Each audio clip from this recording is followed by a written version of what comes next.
How's it going, Yankee fans? My name is Alex with my co-host here, Ryan Garcia, coming off a big win against the Milwaukee Brewers to finish up the series before we head back to the Bronx against the Pittsburgh Pirates, a team that we should beat. I think they just got swept by the Mets over 4 games, so the Yankees have a good opportunity here to put some wins on the board and hopefully extend our lead in the AL East as we approach the postseason. I think we only have about 16 games left before the playoffs, so this is an important stretch here. We have 3 opponents in our division that we're playing over the next 5 series. I believe it's Baltimore, Toronto, and the Red Sox. I think it's actually flipped around. So we're facing the Red Sox, and then we're facing Toronto, and then Baltimore as the final divisional series. So definitely some big ones coming up here, but we want to discuss 3 players who are kind of hitting their stride right now. And, we've been very critical of these guys, or at least some of them.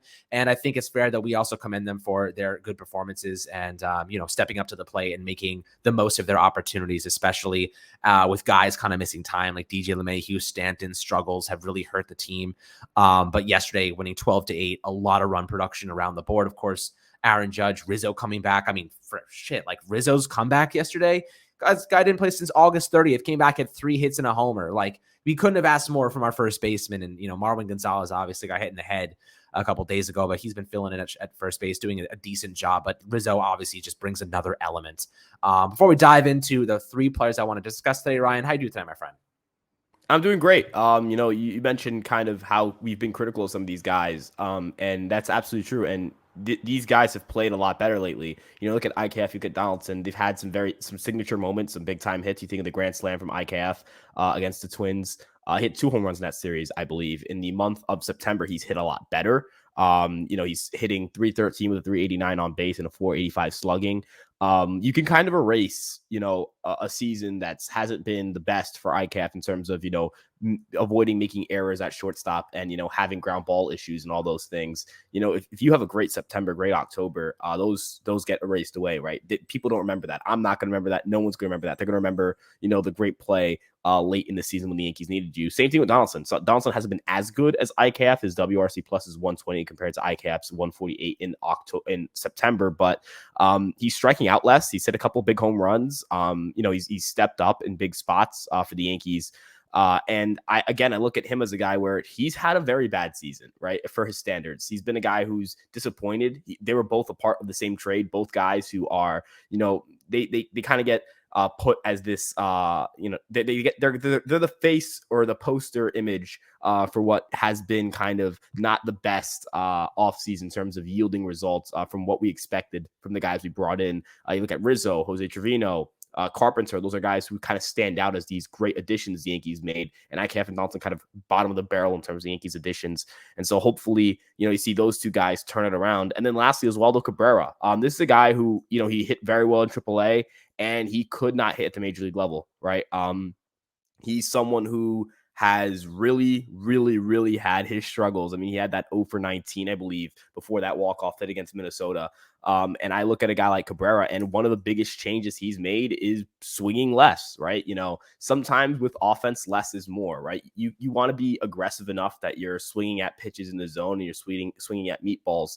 But you don't want to be so aggressive that you're putting yourself on the back foot. You're putting yourself out of counts. And Cabrera, he had a chase rate over 40%. And if you look at his most recent stretch where he's hitting very well, he's hitting .346 in his last 31 play appearances, 2 home runs, on base at .452, slugging .654. A lot of that has to do with a chase rate that's under 30%. I mean, before that point in time, in his first few games, he had a 43.2% chase rate. And on over half the balls he got thrown to him, pitches out of the zone, he was chasing at them. So, better swing decisions lead to better results. And if you're Cabrera, you want to stay an aggressive enough hitter that you're, jumping out, you're making things happen. We know the defense has been very good. That's not a concern with Oswaldo Cabrera, but it's been the swing decisions. You need him to make better swing decisions, and he's gone out and done that. These are just 3 guys who can play a big role for the Yankees in October. Whether it's at shortstop, third base, or as a utility guy, or wherever it may be, the Yankees are going to need these 3 guys because the Yankees have been riddled with injuries. A lot of guys have underperformed lately. And these are guys who are taking advantage of, a situation with the position players that hasn't been the best in the last 2 months. Yeah, since you started off kind of harping on Cabrera, I'll follow your lead there. I guess the Yankees aren't really sure exactly what his role will become in the playoffs since his bat has been a little bit quiet, but as you mentioned, he's been a lot better over the past few games. He's hitting 228 with a 29% on base rate over 28 games this season. So obviously not exactly where we wanted him to, but he's had streaks of pretty great play defensively. As you also said, he's been absolutely fantastic with 9 defensive runs saved above average. One of the best metrics in baseball across that sample size of 28 games. He's been elite defensively, and straight up, like, that is where he provides the most value. And the Yankees, because of that, are going to have to find ways to incorporate him. They were testing him in left field a little bit, hitting some balls to him before yesterday's game, because Harrison Bader's expected to return any day now. So, Judge expected to move back to right field. Cabrera should fill in left field. He's good enough defensively. I think he can handle it. I hate to move him from right, but they got to keep him around defensively. He's an impact player in that regard. So I do think that value there is something that definitely needs to be considered. But in addition to that, over his last couple of days, his last 7 games specifically, he's hitting 333 with a 47.8% on base rate, including a homer, 2 RBIs, and 5 walks.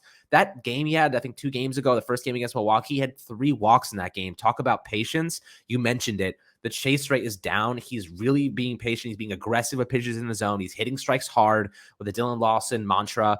And I really do believe that it's serving him well. More experience, more reps is exactly what he needed. Aaron Hicks said, I guess maybe 2 days ago now, he was essentially like, I need more opportunities. They're not playing me every day. I need more opportunities, and then I'll get better. I'll start to perform better. We've already gone down that road, and it hasn't worked. I think Cabrera actually will get better, and we're seeing that now. He looks so much more confident than he has been in the past, and he just looks like a professional hitter. He just needed a couple of weeks to get going. I think everyone kind of understood that.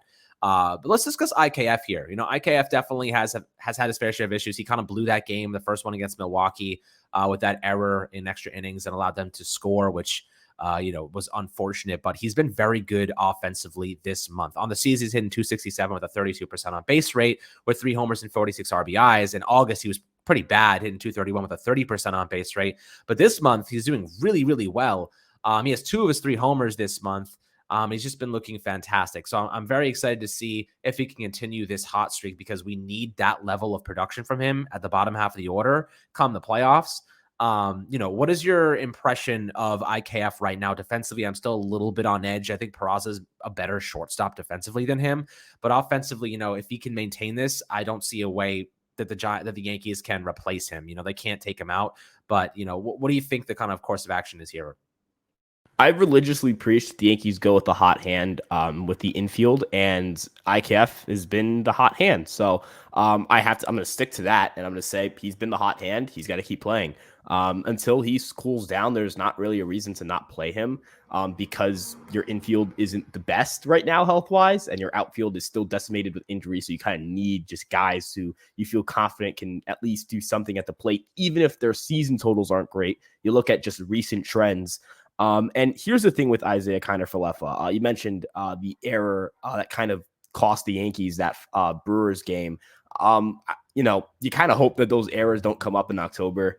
It feels like it's routine plays. It feels like they're plays that the Yankees should be that Isaac KF should be making that they just aren't making them.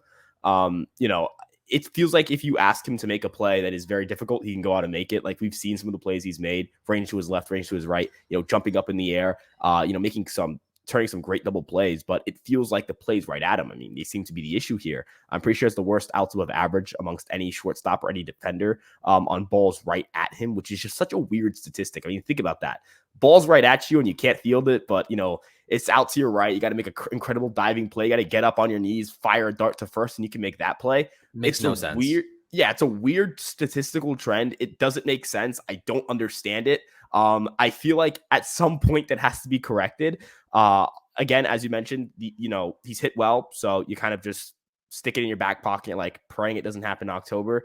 But hopefully with IKF, we get to see a little bit better defense, crisper defense, and the bat still stays hot. So props to him because he's played a lot better and he's been an integral part of the Yankees playing a lot better lately. And same thing with Donaldson, same thing with Cabrera, but IKF's kind of had the best month of the 3 of them. So I want to just highlight that he's been very good this month. Yeah, man. I don't understand it. How is it that you make the flashy ones, but then don't make the really easy plays? Like you said, you kind of put it in your back pocket and just forget about it because of his offensive contributions. But, heading over to Donaldson, Donaldson's kind of ever since he had a kid, ever since he's become a father, he's looked a little bit sharper out there. He's looked a little bit more proficient. Like maybe he's re-inspired to a degree. On the year, he's hitting 239 with a 34.6% on base rate. Or rather, sorry, this was in August. So he had 3 homers, 15 RBIs in the month of August. He started off September a little bit cold. But this month he's hitting 220 with a 33% on base rate, which isn't great. But his last couple of games have been a lot better. He has 2 homers in his last 3 games, which is definitely much better. And with Stanton really struggling to hit homers to really offer you that slugging prowess, Donaldson has come to play, man. He's helped this team offensively. And, he had that game-tying hit homer the other day to bring the team to extra innings. Of course, the Yankees weren't able to pull off the win because of the IKF error, unfortunately. But, he's come up at big moments. He's had some clutch opportunities this year. He's hit that grand slam to win it a couple of weeks ago. Was it against the Rays? I forget. But, that's definitely a value. It's a benefit to having Donaldson in the lineup. I think defensively, he's an absolute stud, right? Like every now and then he'll have a questionable play. But for the most part, Donaldson has been lights out defensively at third base. He's been very good. And I think that, and like you've said in past episodes, the Yankees value defense in the infield tremendously. So having Donaldson there, his arm strength across the diamond, his pretty decent athleticism for being as old as he is now, I think is extremely valuable. If his bat is on, if he's re-inspired, if he's getting hot here, it's perfect timing, right? The Yankees went through a pretty bad cold streak, but everyone's kind of elevating now. So I think that it's fair to say that he's kind of heating up at the perfect time. Yeah, and ultimately, I mean, I look at a guy like Donaldson, and that the power output could always be there. I mean, it's the guy who last season, I believe, had the 3rd or 4th highest exit velocity on average.